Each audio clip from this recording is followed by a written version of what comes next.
I don't know whether you have read this story or not. This story touched my heart about the black young man's life get changed by one good gestures.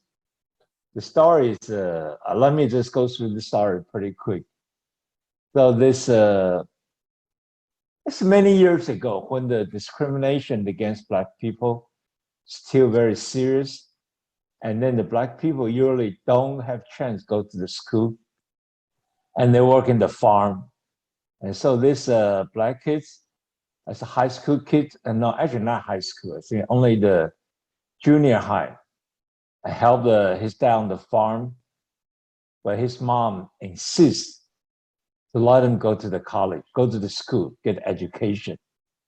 And his dad reluctantly just gave him $50 to go to the high school. And they had to leave their hometown and go to the high school. So he had the $50, went to high school, then tried very hard and worked part-time, finished high school. Then he got accepted into the university.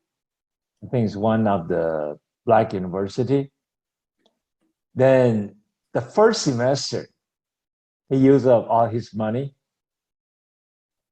and then couldn't get very good grade because he had to work. So I think it's in the winter time. So he just worked in the train, the sleeper train, and work as a waiter or butler on the train. And then one day at nighttime, 2 o'clock, probably 2 o'clock in the morning, and the old gentleman coming up and asked for a cup of milk.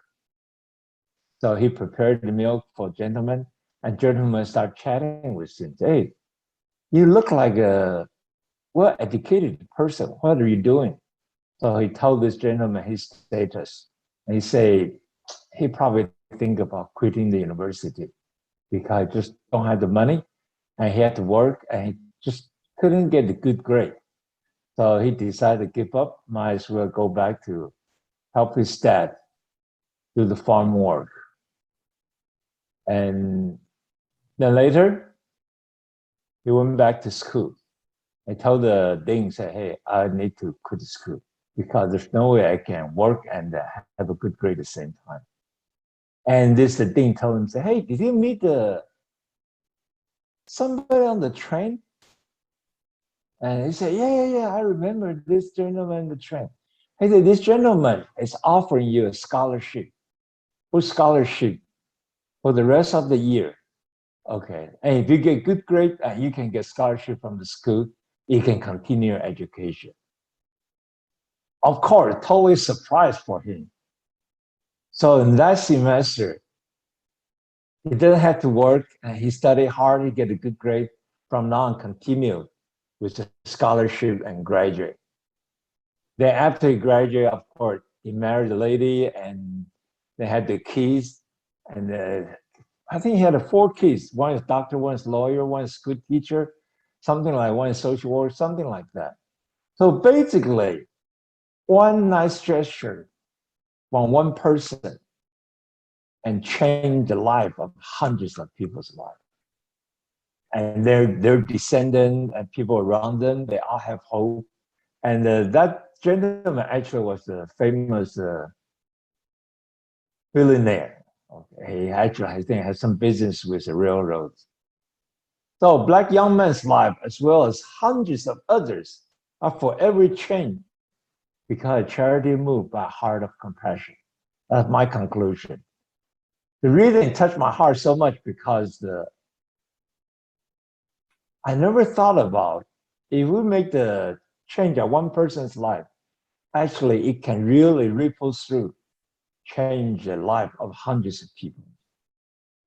So this gentleman's descendant and their grandkids and their relative, they all get encouraged by this opportunity and all get encouraged by this kind of improvement of living standard and the development of their talent, actually find a good job. So I think this is part of the beautiful story about a human being. And then Sis Antonia, I think you read this story there, spent the rest of her life to support prisoners by living in the prison cell in Mexico, giving up worldly comfort she could have enjoyed.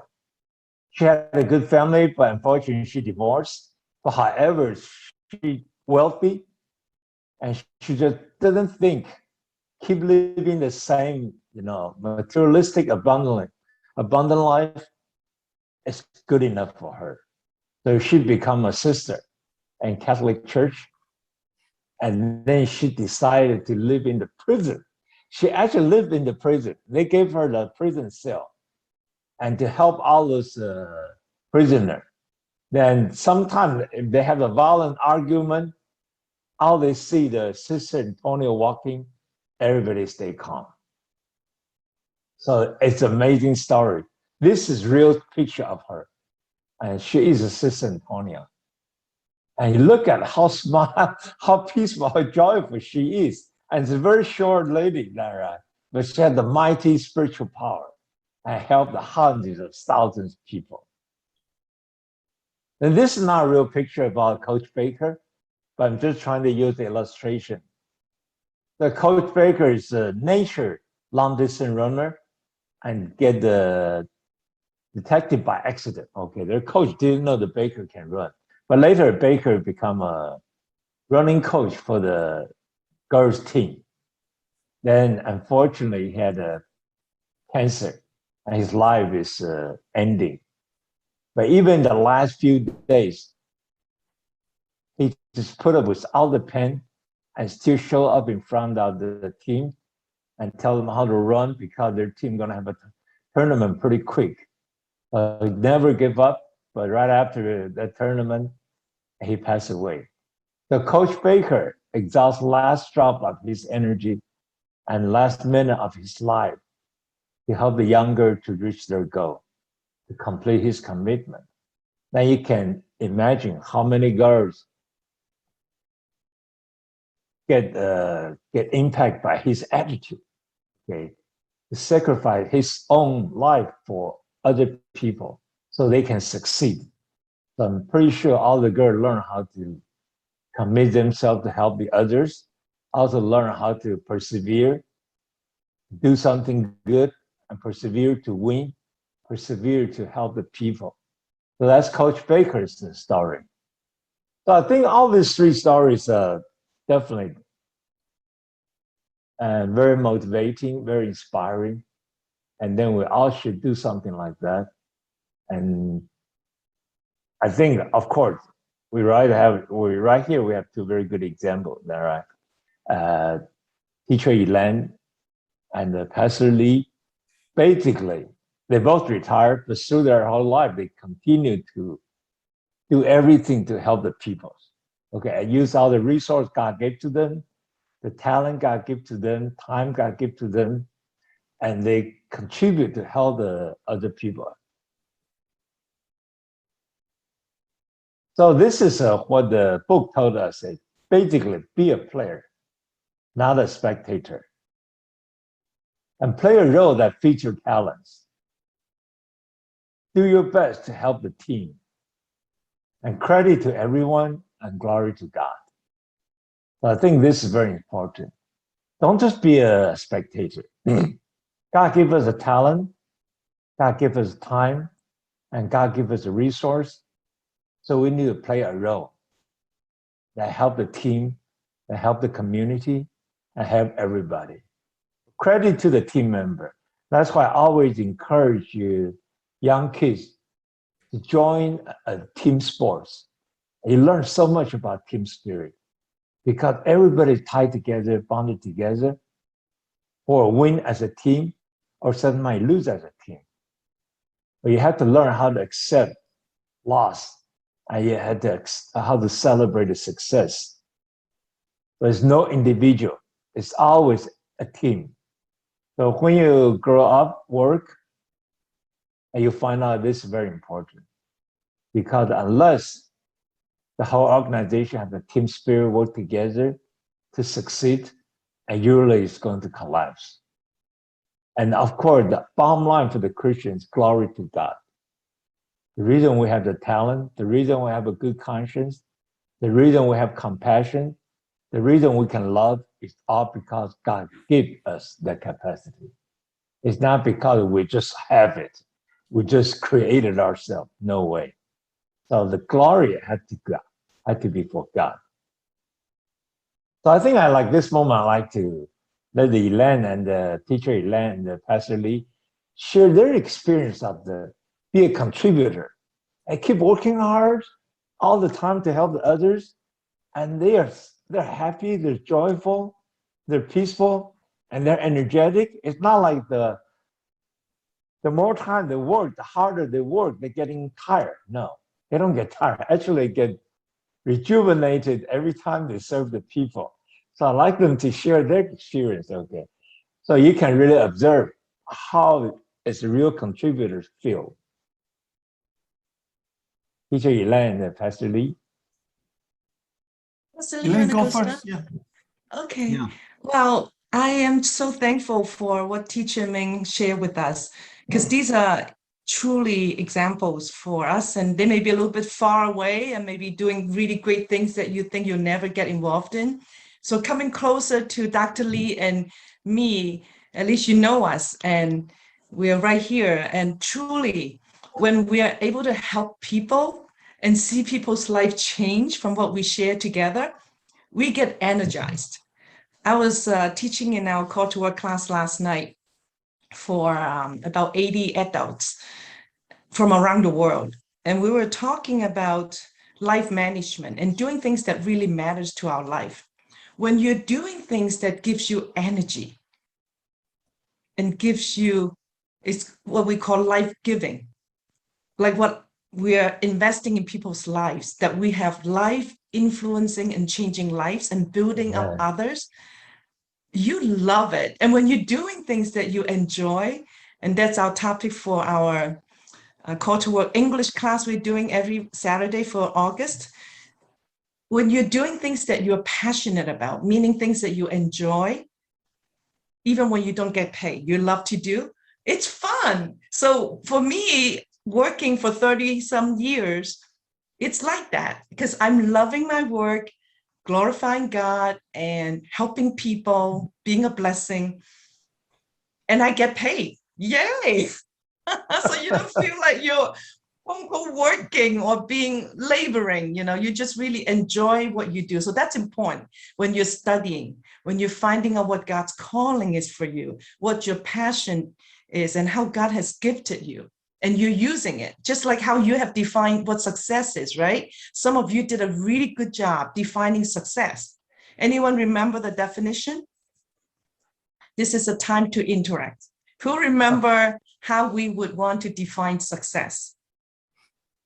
You can, You can unmute yourself. Like fully develop and utilize the talent as well as the resource that God has given to us for like a manifestation of God's glory that helps make this world a better place in His kingdom. Wow, thank you, Matthew. So elaborate. Using God-given gifts to honor God and bless other people, right? Really. So that's what is so enjoyable when you're proactive in helping and serving others and you don't get tired. And of course, we're human beings, we're physical body may get tired and we would rest. And that's how you manage your time and what's important. Amen. So the key is doing what you enjoy. That's life-giving, like Uncle Ming is doing in his retired and just started his 71st year on earth. And he's just young like us. He always a young heart and so much energy to give, both his time, his talent, his treasure, and he's using the gift of his tongue to speak and encourage us. And then we heard these examples of greatness from these role models that Uncle Ming mentioned. I think we may say, oh, it's too great and too big and too far away. And yet you just never know. You could be in a position to be proactive to help someone, and that someone could in turn bless thousands and more. So you just never know. So be there, ready, able, to share. And you just never know how you could bless them. And in turn, that could bless many more others. Amen. And then we talk about how to be willing to lose and accept, and not saying that we have to win all the time, and give credit to everyone and give glory to God. And we know what just happened, right? We had a couple of weeks of Olympics. Did you see these Olympians, especially those within their own team? They may be competing with each other, or even from one country to another country. They cheer on for each other. And you know the new term? Co-opetition. You know that term? You cooperate with each other, especially if they're same country team, they want to build up the team score, cooperate. At the same time, they may be competing with each other. And we do this all the time in our business, in our company, in our career. We could easily work with certain companies, certain partners that we may cooperate at some times. And we may also compete at some times, and that's okay. So we call that co-opetition. And we learn that. And the finest sportsmanship from the Olympians. Did you see that? And that is so encouraging. They're cheering the best who earn the highest score, even though it may not be yourself. So we learn to accept that even when we lose, and cheer other people on. And how can I learn from them? So I mentor a lot of people, like 20-some people every month. A few of them struggle with at work how to find confidence in myself. How do I not get low self-esteem when someone is better than me? They struggle with that. That's very real. And over time, as we went through monthly mentoring discussion, and they learned to really let go and let God, and they learn to find their identity, assurance, confidence in God, not in what I am able to do. Yes, I want to do my best, and we know God will bless me with the rest. I want to put my best forward, and yet the result is in God's hands. And the result, some people may be better, so they change. They learn to build relationship with people who are doing well, appreciate them, and learn to accept that and how I can be better. Instead of being bitter, they learn to be better. So I'll just share those reflections. How about Pastor Lee? Yeah. Yeah. I just want to reflect on Sister Antonio, and because of you may say that because I'm a pastor, therefore I do look up to people who have making an impact not only in people's life but also on people's faith. And so I always from your age, or when I started to read about the biographies, and you know that back then 50 years ago, no, you don't have any documentaries, and you don't have no videos about certain people, but it always inspired me. And then and as I read about people like Marco Polo, and then about people like Dr. Livingstone, who went to Africa, and about some of the missionary doctors who came over to from England to China, and then and work among the minority tribes, and especially like Sonista Lee, the Hmong tribes. And so all those stories, and especially they are fascinating. And well, I know I'm you using those terms, and in my little mind, it just say, hey, well, maybe I want to be like that. And then later on, and then I said, hey, I just want to be like Dr. Livingstone, and I want to make impact with just like him, who can use his skill to help people, and then he also get to be an adventurer, explorer, and also that he's serving God. So put your interests and put your aspirations and aim at something that is high. And then he says, God, if you can use me in that way, I'll be very happy, and I'll work very hard toward it. And so I say all this because in the past 2-3 years, I get to have the special opportunity to visit those places that my childhood heroes, where Marco Polo went to, and then where Dr. Livingston's has been to, and I just said, hey, wow. People said that, no, how do you know that that you say you want to be like this? I did not tell my parents, but as we are inspired by somebody who has done great things, and you said to yourself, hey, I want to be like that, and I will try, and but like Elaine has said that, no, I do want to, Lord, and I pray that if you think that this is good, and I want to be able to serve you like that. And so, and for even in college and later on, that we always want to be a missionary doctors. And so, and when I got married, and when I should say when I proposed, that was on the top of our list, that we want to go to be a missionary.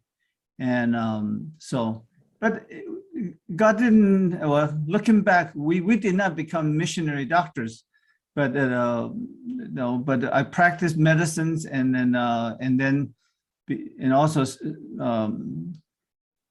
doing church work, and later on focus on the church work aspect of it. So, but like I said, be inspired. Look someone and look up to them, and he says, "Hey, I like the way they're not because they did great, but they did or they made a lot of money." Nowadays, we do we hear stories of people making a killing. 3-4 days ago, that we were in a party, and the mother of a young, he's only 33-year-old Chinese that who was the founder of Open Door. Like he when his company went public, that he made like $2 billion. And here I was actually meeting with this very successful the young man's mother, and we always say, hey, I want to be like that. I want to make a killing, or I want to score something really big. But you don't have to. You just say, hey, I want to do something, Lord. If it's good for you, and then if you see, because you know better than I do, I like to serve you, and I would like to serve people as well. And so I encourage you to do that. So. Oh, thank you. Praise the Lord. So it's important thing to understand one word. What does inspire? Inspire has this spirit. Okay, spirit, this root. Okay, word root is spirit, inspire. Okay. So that means anything resonate with your spirit, with your conscience, with your heart, that's inspire. Okay. Now, when the people say, hey, let's go to rob banks so we have more money, you don't get inspired by it, okay? Because nothing spiritual, nothing tied to the heart, nothing tied to the conscience. But some people say, hey, let's go to help the homeless and we can do something great. That inspire you, okay? So anything that inspire you is because anything resonate with your heart and you really like to do something. And this is one of the reasons why, not one of the reasons, the only reason Why, if you want to sacrifice your own pleasure, enjoyment, and do something for the others, okay, you actually really enjoy your life. Why? And you actually really feel you just accomplish so much. You feel you have so much energy. Why? Because God created us that way. God make us that way. Okay. There's no other way. God give us his glorious image in our heart. So those glorious things actually resonate with our spirit, with our conscience, with our heart. There's no other way. You can try to make a lot of money and just enjoy your life, live all the luxury style, but you're not going to feel joyful. You're not going to feel happy. You're not going to feel energetic, and you're not definitely inspired. Okay.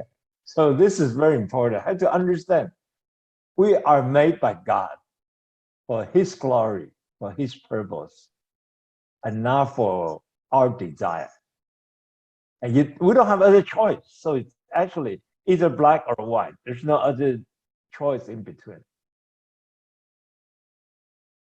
So let's continue. So the truly life-changing decision we face it took place each and every day. So every day, some small things, but you have to make decision. As we choose anew to abandon our spectator seats and make a contribution. So we want to be a contributor, not a spectator. And that is what everyday greatness is. So every day we want to do something that inspire ourselves, inspire others, out of our conscience, out of a good heart, out of the God's glorious image inside of us. So an everyday living, an everyday choice, not a one-time event. So when we want to do something good, we have to persevere. We have to constantly doing something. We have to endure the challenge. So this is a commitment. It's a decision. Then based on the past week, I asked last time, so are you more of a spectator or contributor? Are you satisfied with your present contributions? If not, I suggest that you train yourself to ask on a daily basis. So my question is, what is life asking of you? Then listen to the still, small voice of conscience for the answer. So when you quiet down, you know God is talking to you. How does God talking to us? God talking to us through our conscience, through the Holy Spirit inside our spirit. And that's our heart. That's our conscience. Okay? So the word is a better because of those people of everyday greatness.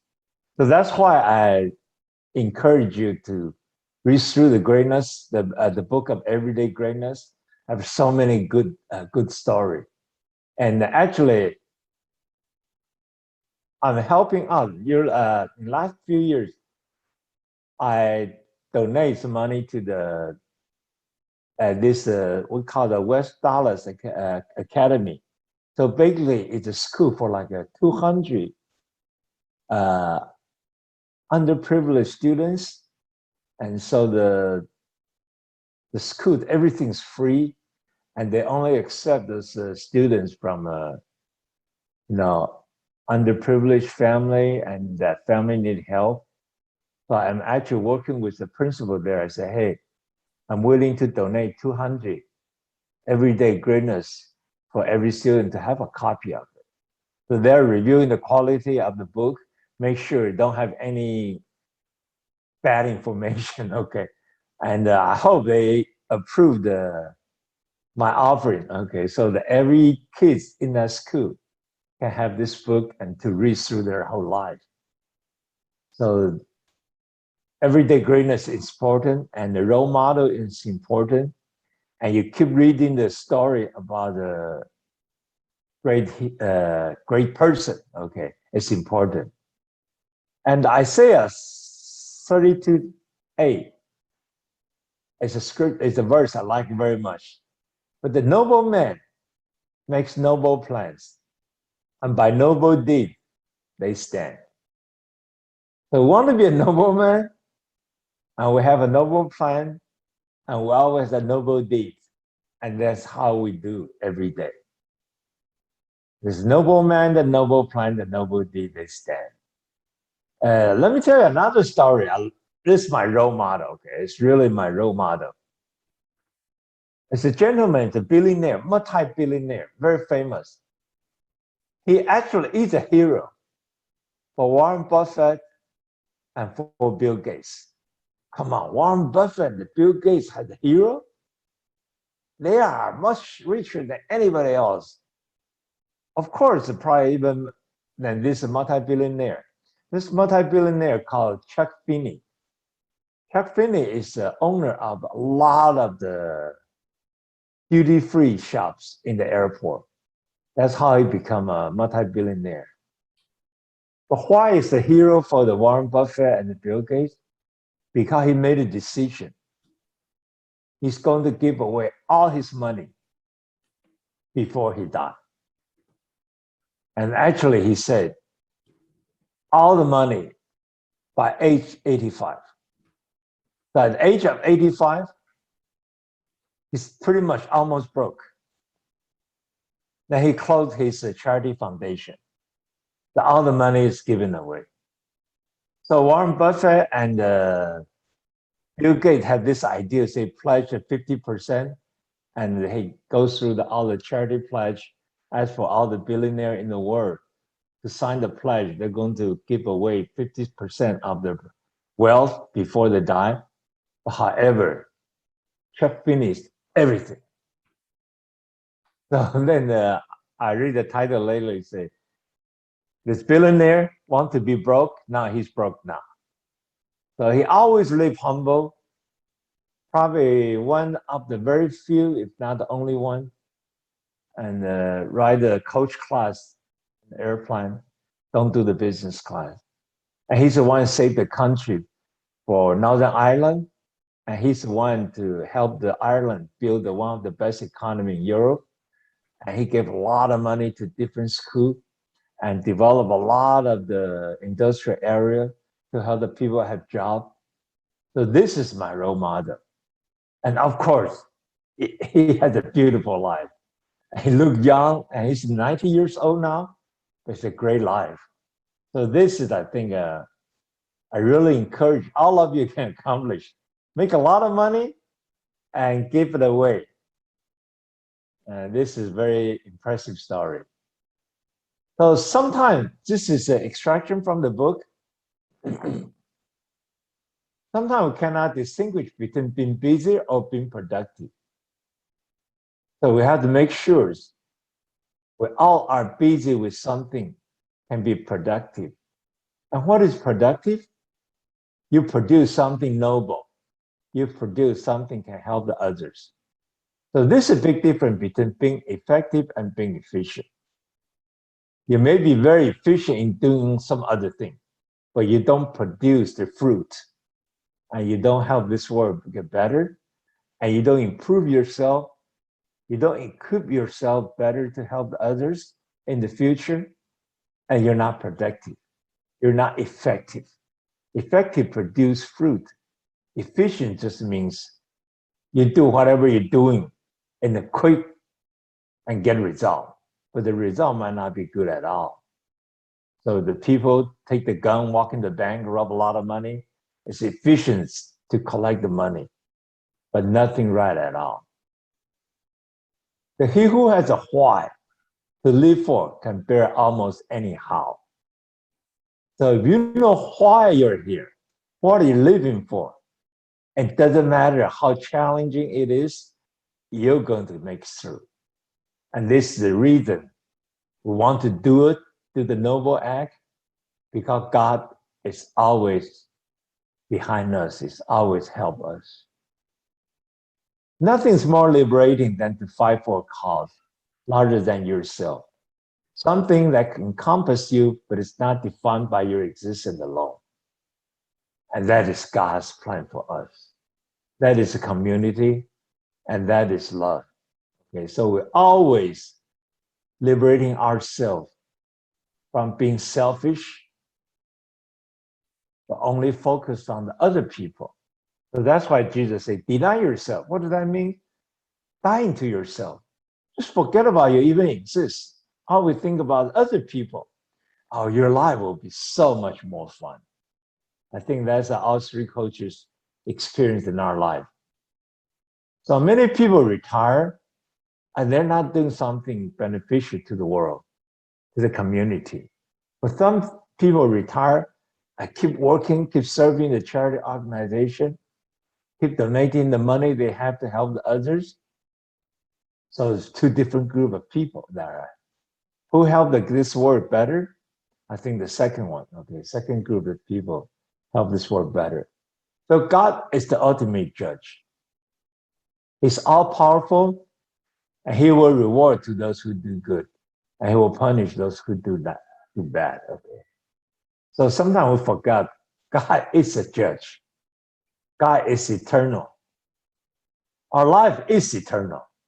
So we cannot just say, I'm going to enjoy life and forget about it, then I'm going to go to heaven. No, as a Christian, you don't. You enjoy your life, you don't do what God tells you to do, and the judge will be there, and the punishment will be there, no matter you're Christian or not. Okay. We have to follow the Bible's teaching, follow our heart, live a glorious life. Okay, the homework assignment. Do you have a role model or any vision to be a contributor of everyday greatness that make this world better? So read through the everyday greatness and find one that touches your heart. So we still have a few minutes. I'd like to see the teacher Elaine and the Pastor Lee. Have any comment? Yeah, I'd like to add on what you mentioned about efficient, effective, and I talk about this often. Like last night when I discussed the time management and life management topic with the adult class. A lot of times we want to do things quick and efficient. And I myself, among those people, like to make sure the shortest time get the most done. And try to use the right way to do it. How you do it to get the most done in the shortest time. And yet, like Teacher Ming said, are the things you're doing the right things? That's very important. So that's the second word, which is effective. Am I doing the right things? Efficient is, are you using the right way to do it so that is the most you can accomplish in the shortest time? And effectiveness is doing the right thing. So you want both. You don't want to do the wrong thing and be efficient. And robbing a bank is an extreme example. There are many other things that we do every day, maybe the wrong things. For example, playing a lot of games. Playing some game is good and relaxing. Playing a lot of game and very, very efficient about it may be the wrong thing if I spend all day on it, right? So efficient is doing the right way. Effective is doing the right thing. And the third one is what we discussed in the very beginning, significance.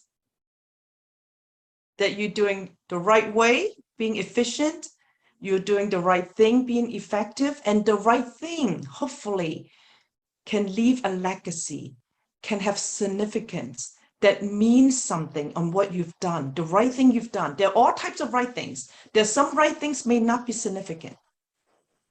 Some right things are good. You accomplish a lot.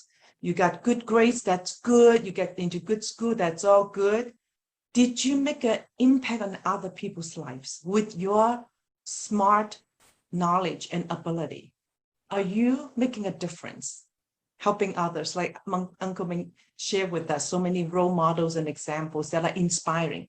So I pray for all of us to be efficient, do it the right way, effective, do the right thing, and have a significant impact on others, doing life together. Like we are doing life together every Saturday, even though we don't see each other every day. But we know we have a community here. We're doing life together. We want to make a significant impact on others by what you share with us, but by what we share with you and how you send in your homework, and reflect on how all this Saturday learning could bless you throughout the week. So it's not just a one-time coming on Saturday, close the Zoom, I'm done, I forgot what was heard. Until I come back next Saturday, then it's not very impactful. It isn't doing life together. So we remember you, we pray for you, you can pray for us, and we do life together virtually. Thank you. Thank you. How about Pastor Lee? Do you have any comment? I do want to pose a question. I know that, you think about it, okay? My wife and I, that we support, we fully, what do you call it? We're responsible 100% for 20 kids in Burma, and they are very poor kids that came from the mountain area, and so we pay for all their learning, housings, and clothing, and the teaching, and then the tutorings. So with if we don't support them, they would go back, and then they would probably have no educations. And some of the girls will, when they grow up a little bit older, and they would be sold into as human trafficking into Thailand and the border town. And so 20 kids, they all do very well, and I do get a report on it. And a month ago, maybe 2 months ago, I saw that one of the kids, and was kind of a different, and it's a boy. So I asked the superintendent of the place, and I says, "What's a boy?" And he looks a little bit what we call, the doctor called funny looking kid, FLK, funny looking kids. And I said, "Does he have problems, learning problems?" And she admitted yes. I said, so I said, "Why do you keep him? Because he's not going to learn anything." And I jokingly and said to the superintendent, that says, we have limited resource, and we should save it for some kids that would do something better or greater. This kid, it's not going to succeed. And I jokingly says, "Why don't you send them home? Send this boy home, and replace it with somebody who has quote unquote better future." And my wife they look at me and say, "How could you do that?" And so we talked about efficiency, and we talked about effective, but when we choose to do something that is not efficient, not effective, and I think that's compassion. You all know, I think you're all enough, and then what should I do? Should I insist on sending this boy home to his countryside? No. But because he's not going to be learning too much more, and he has to do manual labor. Think about it for me. Yeah. I think the answer is really, it's a noble or it's not noble. Okay. Yes. So that's up to God to decide.